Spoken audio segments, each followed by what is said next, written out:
Have you ever walked through a historic city district and wondered how they built those incredibly ornate, detailed buildings? You might be surprised to learn that what looks like hand-carved stone could actually be something far more revolutionary. Cast iron. The story of cast iron architecture is one of the most fascinating, yet often overlooked, chapters in modern history. It's the missing link between the age of stone castles and the age of steel skyscrapers. So, let's start at the beginning. What exactly is cast iron? It has an iron alloy with a bit of carbon that can be melted down and poured into molds. Think of it like a giant, industrial-strength chocolate mold. Before this, every single architectural element, every column, every decorative flourish had to be painstakingly carved from stone or wood by a master craftsman. Cast iron completely changed the game. Suddenly, you could mass-produce identical, intricate pieces in a factory, ship them to a construction site, and assemble a building like a kit. The first major proof of this concept wasn't a building, but a bridge.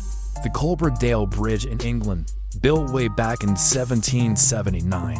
It was a marvel of prefabrication. Soon after, industrial pioneers started using iron columns and beams in factories. But it was in America, from the 1840s to the 1880s, that cast iron architecture truly exploded, and the epicenter of this revolution was a neighborhood you might know, Soho in Manhattan.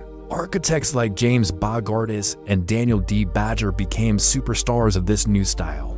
They designed and sold cast iron façades, basically decorative front panels that could be bolted onto a simpler brick building.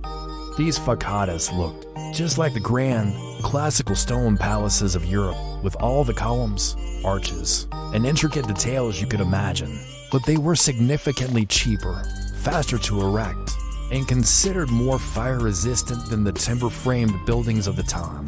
Entire blocks of Soho were transformed into these stunning iron palaces, making it the world's first district of modular, prefabricated buildings.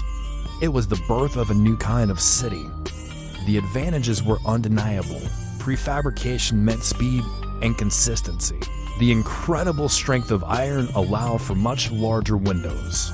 Flooding interiors with natural light, a game changer for the new department stores and warehouses that were popping up. And because you could cast any shape you wanted, ornate, beautiful designs that were once reserved for the ultra-wealthy became accessible to everyday businesses. It was the democratization of architectural grandeur. However, cast iron had a hidden weakness. While it doesn't burn like wood,